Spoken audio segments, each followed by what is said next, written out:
você olhar aqui, né, a inovação é a palavra-chave em todos os capítulos dessa lei. A construção de ambientes especializados cooperativos e inovação. Eu quero dizer para vocês que eu tenho feito a seguinte análise. Não é verdade que parques tecnológicos sejam lugares onde se gera tecnologia. Os parques tecnológicos se instalam em empresas e elas, de fato, se apropriam de tecnologias, absorvem recursos humanos e elas, de fato, isoladamente, não é o parque, não é o prédio. Nós começamos a fazer um reducionismo no nosso estado maluco, em diversos lugares, de que o parque tecnológico é o locus. Hoje em dia, se dá mais visibilidade ao parque tecnológico que à universidade. E forma as pessoas que colocam essas pessoas lá. Uma coisa absurda. Então, esses ambientes especializados cooperativos de inovação, quer dizer, eu acho que a cooperação, o termo cooperação é meio complicado. Depois vamos discutir. O que eu sei é que toda essa proposta aqui, de diferentes coisas, tanto as coisas colocadas aqui, que foram abertas em 3 projetos de lei, uma emenda funcional e mais, não sei quanto é grande. 3 projetos de lei, uma emenda funcional para fazer com que essas coisas aconteçam. Ok? Então, eu concordo que, agora, não sei, eu concordo, essa é a minha posição. A inovação tecnológica tem que ser levada para um patamar de prioridade social. Qual a inovação? Vamos discutir. Agora, não resta dúvida nenhuma que os sistemas de inovação de cada país são tão diferenciados e, de fato, a nossa posição é meio que única. O Brasil tem a aspiração de ser alguma coisa, está um pouco acima do resto daquilo que a gente chama de América Latina, um pouco acima do seu potencial, mas o nosso sistema de inovação ele é realmente periférico e ele é dependente. O setor público e as empresas privadas eles têm um papel-chave no fortalecimento desse sistema de inovação. Eu quero dizer para vocês o seguinte, eu não acho que dá para abrir mão da inovação tecnológica, vai ser essencial. Agora, a escolha das prioridades, como investir, o que orienta essas definições é um problema político, de fato. Bom, isso.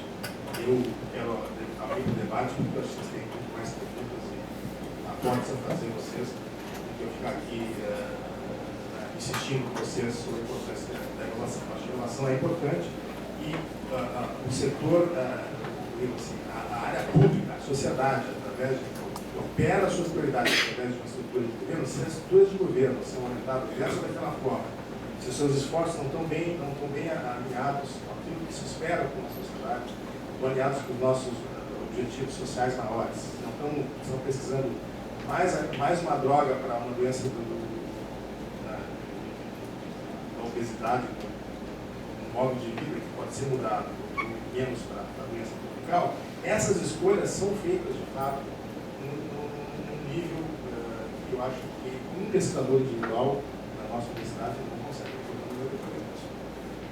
Um pescador individual ele não consegue remar contra essa corrente. O que eu quero dizer também é que essas coisas devem ser definidas, está muito claro no debate no espaço público.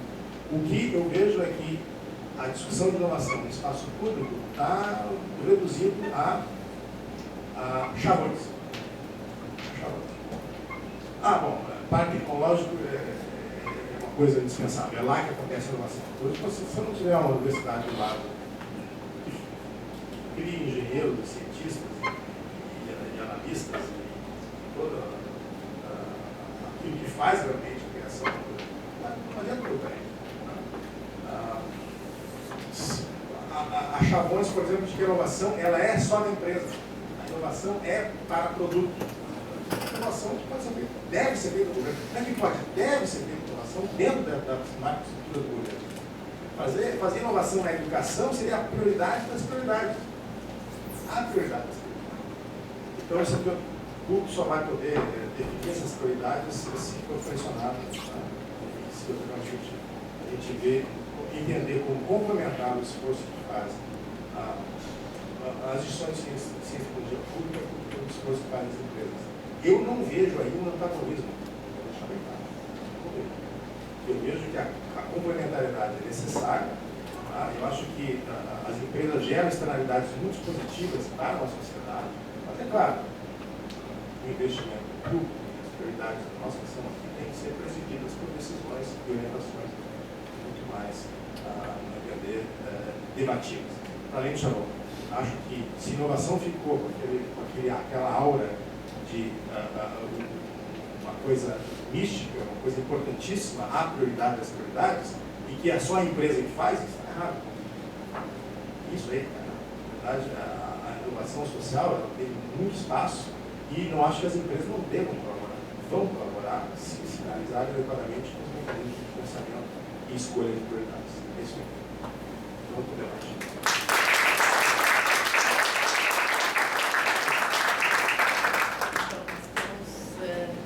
Tempo para as perguntas,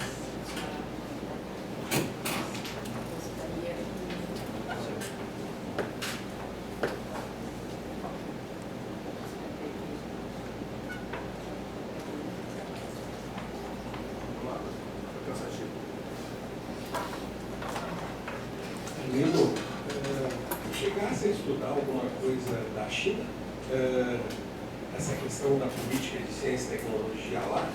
Na semana passada, tivemos aqui no ILEA uma série de palestras que trabalhavam em cima da questão chinesa e, na verdade, há uma parcela extremamente grande da população chinesa que não faz parte desta evolução e deste crescimento quase absurdo que a gente percebe na China nesses últimos 20 anos. E há dois Brasis quase, um Brasil e meio, na informalidade.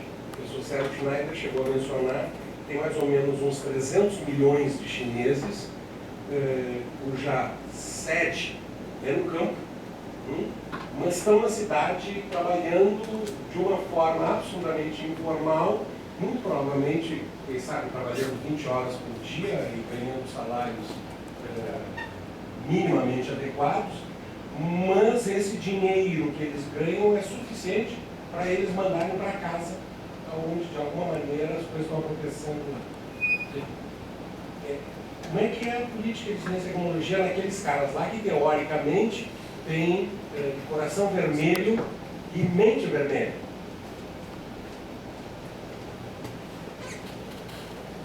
Tem alguma outra pergunta para a gente ter uma rodada?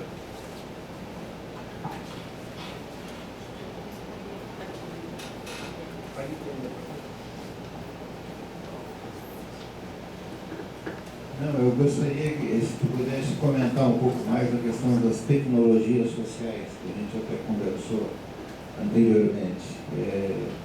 Como é que no Brasil isso aí pode ser? Porque necessita toda uma estrutura, né, para formar pessoas, né, monitores, nessa área da tecnologia social, senão isso aí não acontece.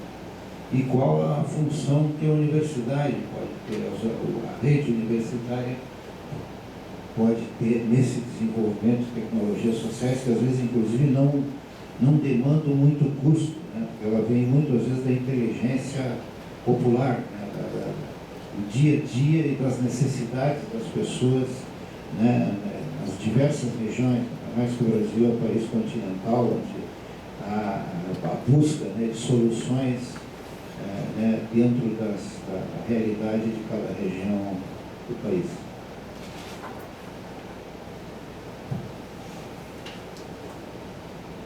Alguém mais? Então, vamos em homenagem ao velho colega aqui do Colégio de Aplicação, né?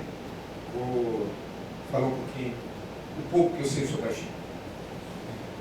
A China, até pouco tempo atrás, era um país socialista. Quer dizer que todo mundo tinha oportunidades iguais, todo mundo tinha educação, todo mundo comia. Eu estive na China em 82, foi a primeira missão das Nações Unidas, com cunho científico, que foi recebida na China. E eu fiquei muito surpreso. Naquela época nós tínhamos na Unicamp máquinas IBM com aquela esferazinha que batia, né? Lembra? Isso. E E aí eu me correspondia, então, com os meus contrapartes chineses para organizar a nossa visita, uma visita importante, afinal, a primeira, e eles me mandavam um troço em papel de jornal, com uma máquina que não alinhava um tipo com o outro. Era uma coisa horrorosa. E eu ficava pensando, meu Deus do céu, o que eu vou achar lá, né? Bom, não vou contar toda a história, mas nós, e como era uma missão das Nações Unidas, eles tinham que mostrar efetivamente o que existia lá. Não dava para adorar muito aquilo. E nós íamos escolas onde o papel que as crianças estudavam, os livros, era o papel mais bonito que eu já vi na minha vida. Papel acetinado, impressão a cores, uma coisa assim fantástica. O que mostra bem o que é o socialismo, o que é a prioridade para os jovens, para a igualdade de oportunidades, para a educação das crianças, todo mundo uniformizadinho, com o lencinho vermelho, né? O livrinho vermelho do mal e tal. Uma beleza, uma sociedade harmônica, bonita, bom, as coisas mudaram. O socialismo real, em função, inclusive, e, no meu entender, fundamentalmente, da burocratização oriunda da importação de tecnologia capitalista, do fato de que o socialismo real não conseguiu gerar uma outra proposta tecnocientífica, uma outra proposta de fazer o conhecimento, e continuou usando os cânones eurocêntricos, em função do fracasso que houve na China de fazer uma revolução cultural, orientando nesse sentido, não vou entrar em detalhes, nós tivemos a queda da União Soviética e depois a não queda da China, mas uma transformação brutal ditada pela nova relação, pela nova correlação de forças políticas no nível internacional. A transformação que ocorreu na União Soviética foi uma implosão. A transformação que ocorreu na China não foi uma implosão, se manteve um núcleo socialista e se mudou a casca da China na direção do capitalismo. A China, em função do seu tamanho, do seu número de habitantes, consegue compatibilizar um setor dedicado à produção. Eu não uso o termo alta ou baixa, de ponta, rombuda, gorda, magra, não. A tecnologia serve para uma coisa ou serve para outra. Acho que todos esses eufemismos, essa ideologia em torno do termo, é nociva para entender o que é a tecnociência. Seja como for, para encurtar a história, a Alemanha paga $30 por hora no seu setor industrial, o Brasil paga 5, e a China paga 60 centavos de dólar. O que aparece no balanço das empresas, e D colocou o banco, que lá é empresa privada, estatal, tudo a mesma coisa. Na realidade, não é só lá, né? Mas não existe uma empresa no mundo capitalista que funcione sem apoio do Estado. Acho no dedo alguém que me mostrar uma que viva sem o apoio do Estado. Mas isso é outra situação, outra história. Bom, o fato é que esse operário chinês, que ganha 60 centavos de dólar, ele tem uma vida muito melhor do que o operário brasileiro, que ganha $5 por hora. Por quê? Porque o custo de reprodução da força de trabalho, para quem lembra um pouco da economia marxista, não é 60 centavos de dólar. Por quê? Porque a comida é subsidiada, a habitação, a saúde, a educação, tudo é subsidiado pelo Estado, graças à manutenção desse núcleo socialista. Isso que foi chamado de capitalismo de Estado. Eu não chamaria de capitalismo de Estado. É muito difícil classificar a China em algum compartimento existente, porque ela mantém um núcleo socialista, tá? E criou uma estrutura para a produção de gadgets de baixíssima qualidade para os países periféricos como o nosso e de qualidade razoável para os países de capitalismo avançado. Você vai comprar a mesma coisa exportada para o Brasil, ela é ruim no Brasil, e vai comprar a mesma coisa, aparentemente a mesma coisa chinesa, made in China, nos Estados Unidos, e ela é muito melhor. Então, essa inteligência chinesa, do povo milenar, inclusive faz isso. Reprojeta uma tecnologia para ser uma tecnologia de produtos de baixa qualidade para um tipo de mercado e de alta qualidade para outro tipo de mercado. Então, um pouco que eu estou querendo chamar a atenção é que é muito difícil para a gente, ocidental, entender o que está acontecendo na China, porque as nossas categorias de análise são eurocêntricas, não são chinesas. Lembra que quando o primeiro acordo que a China fez com a Inglaterra, foi uma dificuldade enorme dos diplomatas de ambos os países convencer o imperador chinês a não se referir aos ingleses como os povos bárbaros. Porque eram os povos bárbaros, ele fazia questão, não, mas são os povos bárbaros. Nós estamos fazendo um acordo com os povos bárbaros. Não é bem assim, não é. Mas foi muito difícil, porque para a China, nós somos povos bárbaros. A informalidade na China. Eu gostaria de falar um pouco sobre a informalidade no Brasil, para você que ouviu a pessoa falar, comparar. Nós somos 200 milhões de habitantes no Brasil, mais ou menos, quase isso. Desses 200 milhões, 160 milhões estão em idade de trabalhar. É a população em idade ativa. 160 milhões. Desses 160 milhões, estão no setor formal da economia, aquele que aparece no PIB, aquele que o nosso governo quer fazer crescer a ponto de absorver o setor informal. Trabalhando com carteira assinada, nós temos hoje mais ou menos 43 milhões de pessoas. De 160 em idade de trabalhar.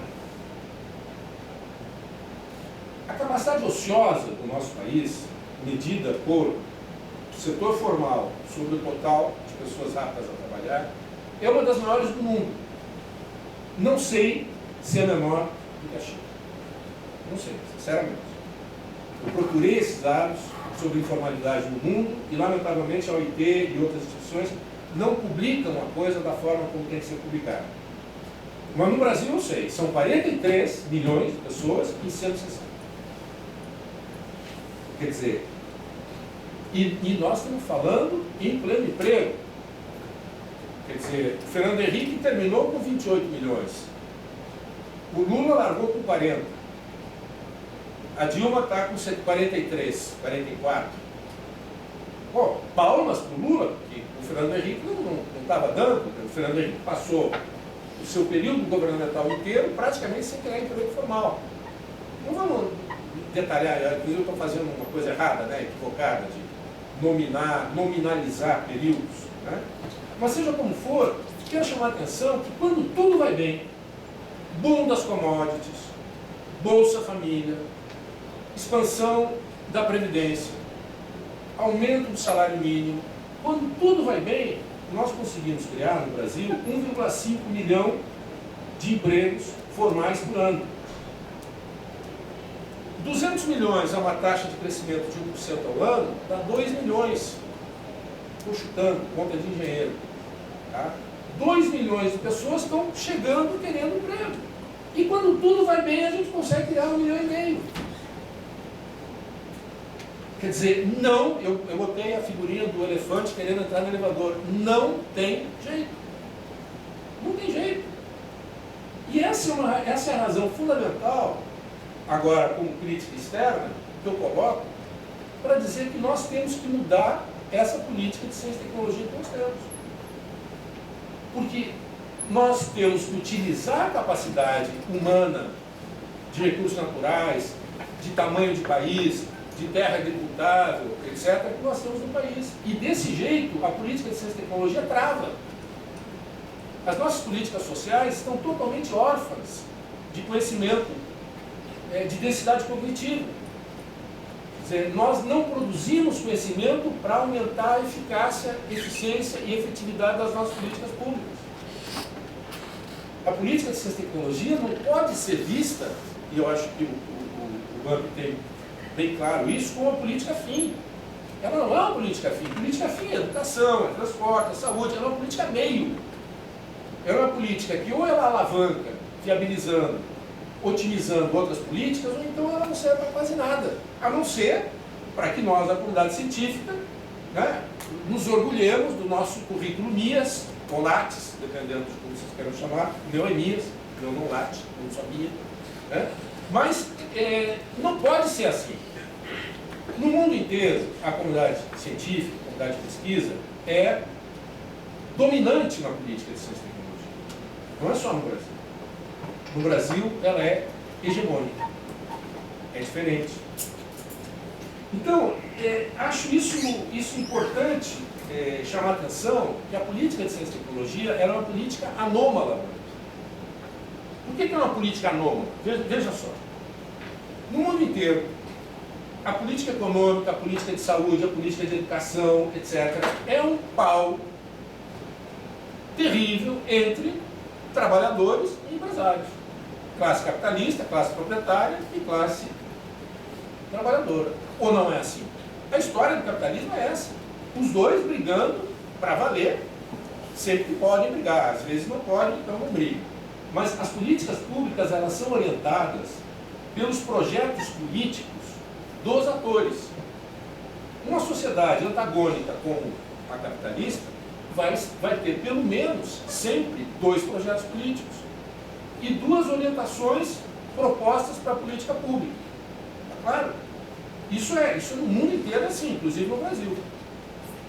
Quando você pega a política de ciência e tecnologia no mundo inteiro, ela não reflete o projeto político dos atores. Em outras palavras, a classe capitalista e a classe trabalhadora propõem a mesma política. E o partido de ultradireita e de ultraesquerda propõe a mesma política. Você pega o documento do DIEESE e do CNI, da Confederação Nacional das Indústrias, sobre ciência, tecnologia, inovação, blá, blá, blá, blá, blá, blá, troca. E você não vai se dar conta. Você pega o programa de governo do PSTU e do DEM para ciência e tecnologia, ele é o mesmo. Você percebe? Agora você vai olhar o programa para a saúde, para a educação, para a política econômica, é diferente. Por quê? Porque o projeto político dos atores está materializado na agenda, no processo decisório. A política de ciência e tecnologia, ela é anômala. Eu tenho um trabalho recente onde eu falo da anomalia da política de ciência e tecnologia e a tipicidade da política de ciência e tecnologia latino-americana. A nossa é anômala, como toda, e além disso ela é atípica. Por que ela é atípica? Porque o comportamento esperado dos atores, porque o comportamento dos atores sociais não é o esperado pela maldita economia da inovação, que acha que empresário é inovador, que acha que empresário é schumpeteriano, que acha que o locus da inovação é na empresa e outras bobagens que todo mundo acredita nas coisas de senso comum que o Burke nos chamou a atenção. Quer dizer,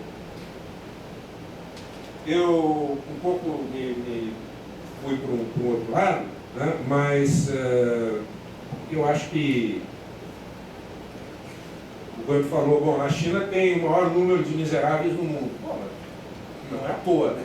Quer dizer, só pode ter, né? Certo? Do tamanho que é, só pode ter. E tem provavelmente também o maior número de milionários. Não é verdade? And so what? So what? O que nós queremos dizer exatamente com isso? Agora, comparar o Brasil com outros países, sobretudo quando nós vamos comparar com Coreia ou com China, não tem sentido. A Coreia é um capitalismo fabricado. Quer dizer, a Coreia tinha que dar certo.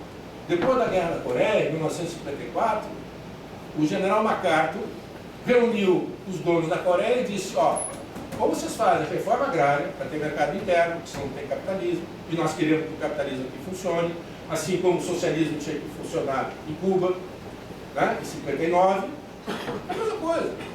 Ou vocês fazem reforma agrária, reforma educacional, reforma tributária, fazem conglomeração financeira, ou nós não tiramos os marines daqui. E deixa as meninas em casa, porque marine é brabo. Foi mais ou menos assim a conversa. Aí eles fizeram o que tinha que fazer e o capitalismo começou a dar certo. Agora, e na Coreia, não sei o que, o número de papers versus o número de patentes, compara as duas curvas, a gente estava aqui em 80, como faz o Brito, né? O Brito adora fazer isso. Aí em 80 nós estávamos aqui, os dois com número de papers e patentes parecido.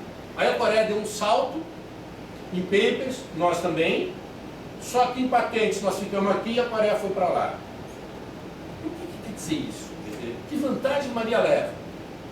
Quer dizer, para fazer comparação internacional, a gente precisa ser sensato. Mas não pode sair disparatando para todo lado.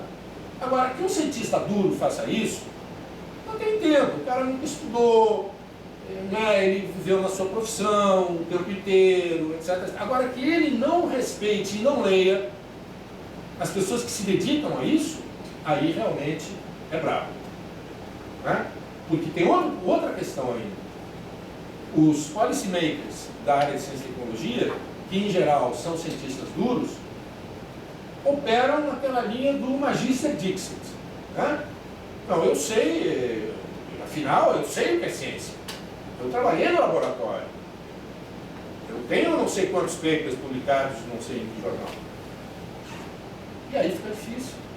Fica difícil, porque tem pilhas e pilhas e pilhas e pilhas e pilhas de livros mostrando exatamente o contrário do que os caras dizem. Por exemplo, esse negócio da relação universidade-empresa. Quando eu coloco esse dado de 1%, ficam estarrecidos. Esse dado do aporte direto é pequeno das empresas nas universidades públicas. Nas universidades e centros de pesquisa. Existe a tal, não são só públicas. existe um valor muito maior que é o fundo que eles aportam, pessoas aportam nas universidades públicas na forma de grant, de doação. Mas isso. No Brasil não existe doação. Mas nós não estamos falando disso. Banco, nós não estamos falando Quando disso. essa outra parte é bem maior que essa. Banco, nós não estamos falando disso. Nós estamos falando de dinheiro para fazer pesquisa. Grants é para fazer campo de futebol, para fazer teatro, certo? Então, and so what? De novo, and so what? O que você quer dizer quando você diz que os grants são importantes? Nós não estamos falando de Quer dizer grants. que a sociedade valoriza o fazer da instituição universitária. Ou seja, ela valoriza esse mecanismo de doação. Quer dizer, se as empresas aportam menos de 1%, seu investimento PT, a forma de grande universidade, isso é assim mesmo, tem na IT, tem lá, os grants, na verdade, eles são dados por indivíduos, por pessoas, a riqueza privada da universidade mostra que nós temos um sistema que, pelo menos do ponto de vista de estrutura de valores, lá valora mais o conhecimento. Tá. Conhecimento universal, o que a universidade representa. Aqui, infelizmente, a universidade ela é desconhecida, na verdade, como sendo uma prioridade. O meu temor, inclusive, é que o tal da prioridade que se dá em inovação tecnológica chegar ao tal grau de paroxismo, que o pessoal vai dizer, não, como é aportar recursos na universidade, porque lá é perda de dinheiro. Me diz uma Esse é o coisa. risco ainda. Me diz uma coisa. O que entra para pesquisa é 2,4 bi. O que entra como grants é quanto? Só uma universidade de conta lá. Não. Quantos? Só uma universidade de conta dá 200 milhões. Não, em todos os Estados Unidos, quanto é? Tá, mais que 3. Da onde você tem esse dado? Não, a National Science Foundation, desculpe, mas esse dado ela não publica. Você está enganado. Da onde vem esse dado? Dos grants. Olha, se você pegar o agregado das doações... Não, eu quero saber de onde vem esse dado. Por favor, me diga. O agregado das instituições... Me diz a fonte do dado. Me diz a fonte do dado, nós vamos procurar no Google para ver se você tem razão ou não. Bom, tudo. Me diz da onde é a fonte do dado, por favor. Procura a fonte do dado na próxima reunião que nós tivermos. É Deus privado, é Deus indivíduo, até as empresas.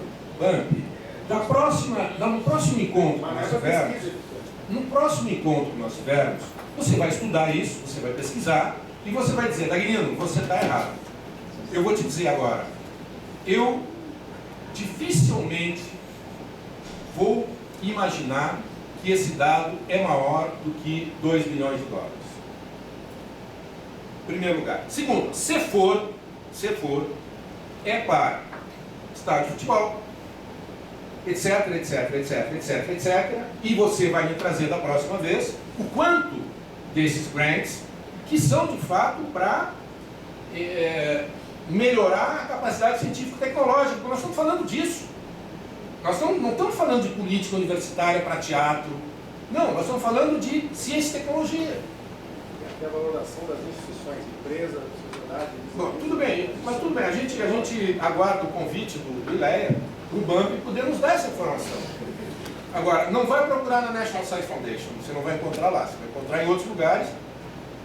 Não sei bem, você vai ter que encontrar isso na Associação de Universidades Norte-Americanas, provavelmente, mas, bom, você vai trazer o dado, porque isso que eu estou falando não invalida, ou melhor, isso que você está falando, mesmo tomando com açúcar, não invalida o que eu estou dizendo. Quer dizer, vamos que fique bem claro o que eu estou dizendo. O que se faz de resultado de pesquisa na universidade não interessa às empresas. No mundo inteiro, não é só nos Estados Unidos. São as pessoas. E se no Brasil nós formamos 90 mil em 3 anos em ciência dura, e ao contrário do que você disse, na Pintec, na última Pintec, estão incorporados outros setores que não setores industriais, e não obstante, não mudou radicalmente o número de pessoas que foram incorporadas. O que eu estou dizendo é isso, quer dizer, formamos 90 mil e diz a Pintec que foram contratados 68. Quer dizer, então, o que eu acho é o seguinte, não tem por que a gente discutir filigrana, se são os grants, se são 68, se são 680, ou se 1.800. Nós temos que discutir que esse troço todo está de cabeça para baixo. Nós temos um país que tem uma informalidade enorme e nós não vamos empregar esse pessoal em empresa.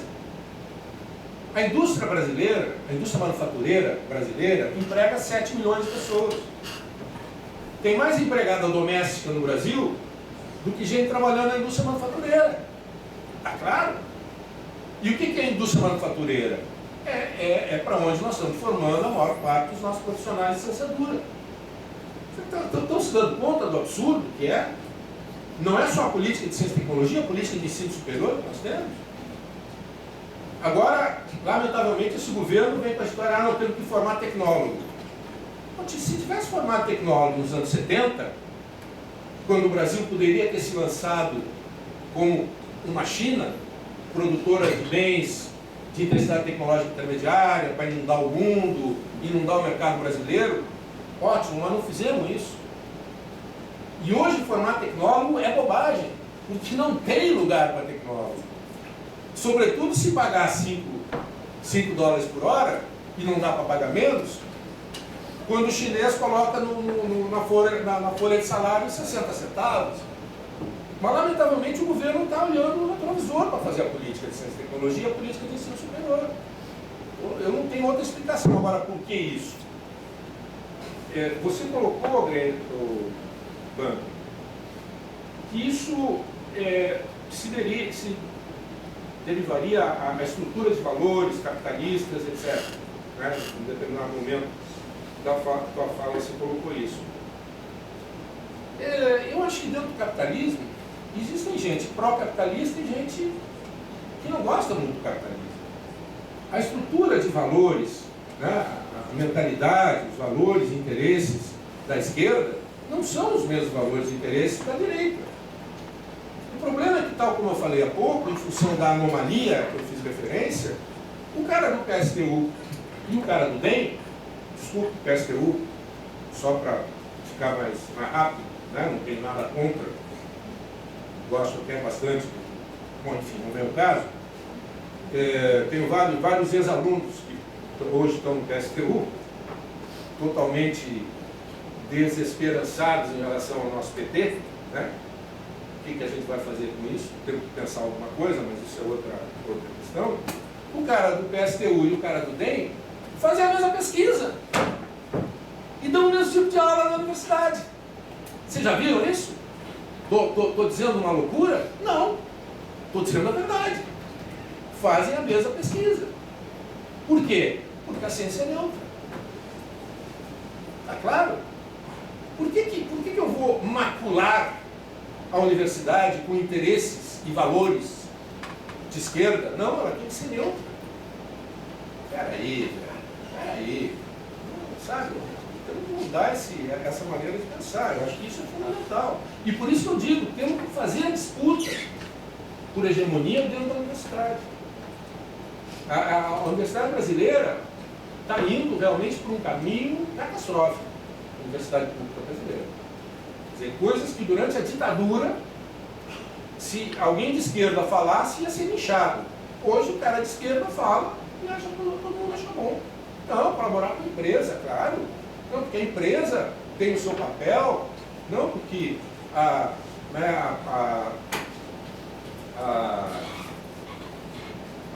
como se chama, a cooperação entre o público e o privado, PPPs, etc. Gente, que isso? Não, tem responsabilidade social empresarial. Que isso, gente? Estão querendo enganar quem? A eles mesmos, talvez? Bom, sobre tecnologia social, teremos muito para falar. Nós vamos ter que encerrar. Tem que encerrar, mas de qualquer maneira, quem quiser seguir o papo, depois, como viu, é polêmico o assunto. Então, agradeço a todos que estão aqui e o professor Zé Vicente pediu que eu lembrasse que no dia 19 de 9 vai ter o debate O Ensino da Ciência no Século XXI e no dia 26 de 9, Evolução e Humanismo. E no dia 17 de 9, nós seguimos o nosso cinema no Mileia com As Invasões Bárbaras, um filme muito bom, canadense, que mostra um pouco do que a gente falou. Obrigada, professor.